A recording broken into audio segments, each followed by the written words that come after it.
Let's take a look at today's headlines across Houston. Hello, I'm Len Cannon. A man linked to the notorious Texas killing fields has died.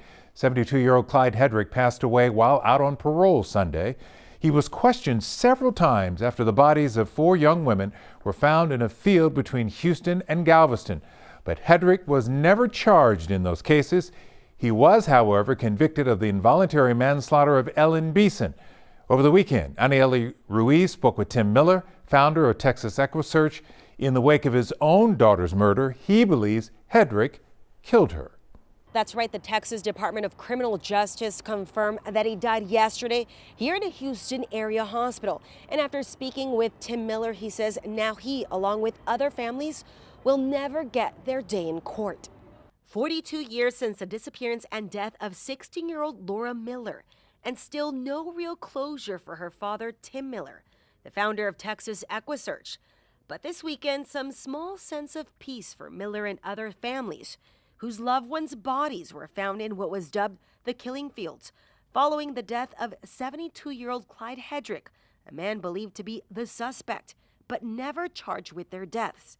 Victim advocate Andy Kahn speaking with us. There's a saying that I often attribute to cases like this, and that's grief is intensified when justice is lacking. And sadly, justice has been lacking for Tim and at least 3 or 4 other young women of the so-called killing field murders. And they've been living with this for over 4 decades. Miller unavailable today for an interview, but over the phone he told me he and other families will never get their day in court and may never know what truly happened to their loved ones. It's been a long journey for Tim, and today one part of that journey is over, and we're still waiting for the other part of that journey to see fruition. Hedrick was convicted of involuntary manslaughter of another woman, Ellen Beeson, whose body was found in 1984.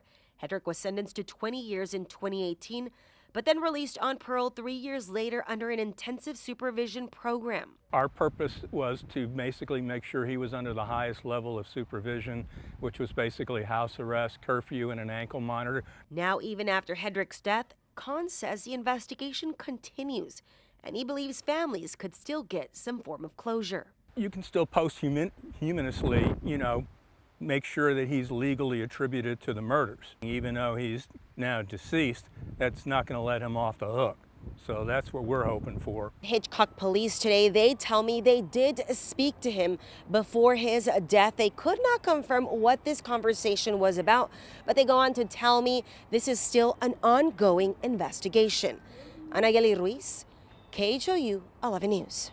Anieli, thank you. By the way, Tim Miller did win a wrongful death lawsuit against Clyde Hedrick, but he never received any money from that case. We have much more on Hedrick, including a timeline of the killing field murders. See it now on KHOU.com.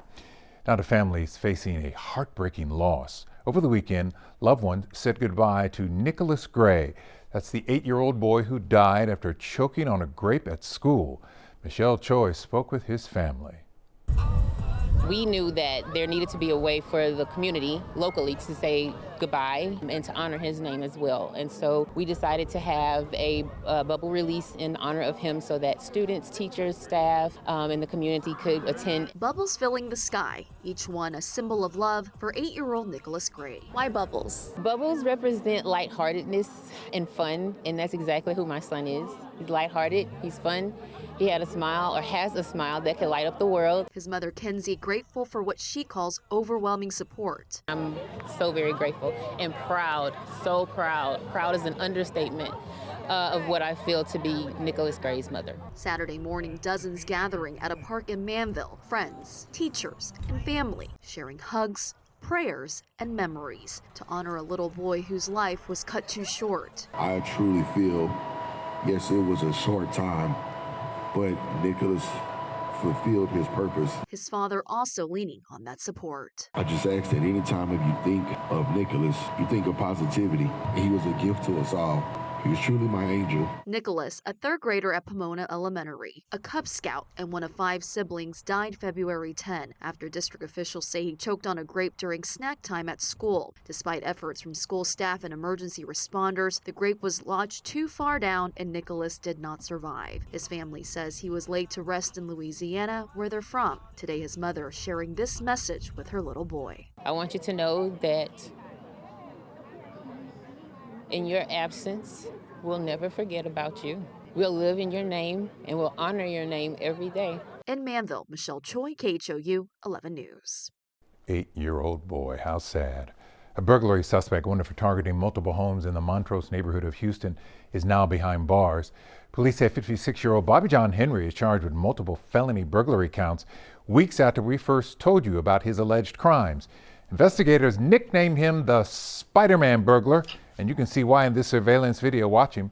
He is seen dismantling, then crawling through a doggy door to get inside a home. In another case, there he is climbing through a window before walking away with bags of stolen items. One woman says her jewelry was taken, including family heirlooms. Right now, it's unclear if any stolen property has been recovered, but neighbors say they are relieved he is off the streets. Well, I think looking out for each other is the best thing. It's like when you're constantly out walking the neighborhoods, make eye contact, say hello to folks, get to know each other. It's the pretty simple, basic stuff that I think sometimes we forget. Henry now being held on a $1.5 million bond. It has been nearly a month since Whimo's driverless taxis hit Houston streets, and now new concerns are popping up. New video shows one of the self-driving cars heading the wrong way near downtown, creating a dangerous situations for drivers. It comes as a company points to a new study claiming its technology is making roads safer. However, not everyone is convinced. Megan Reyna spoke with the man who captured the video. We're learning about not just one, but 2 instances of Whimo vehicles with no drivers causing dangerous disruptions around town. And this comes after the company launched in Houston just 1 month ago. It was kind of scary and concerned. Like, what is this car doing? Tuesday afternoon, just before rush hour traffic, Greg Funai was trying to enter an HOV lane off St. Joseph Parkway when he says a driverless Whimo car was turning into oncoming traffic. And it just was sitting there blocking 2 lanes of traffic. Then eventually it backed up and then moved forward, and now it's blocking 3 lanes of traffic. The company confirming the incident with KHOU, writing, quote, "A remote assistance team helped the vehicle back up and clear the intersection." But just this morning, Funai says his daughter encountered a stalled Whimo vehicle in the same area. It was a Whimo car sitting in a lane of traffic next to orange barrels with its flashers going, not moving because it didn't know where to go. For Funai, these incidents aren't just an inconvenience, but a safety concern.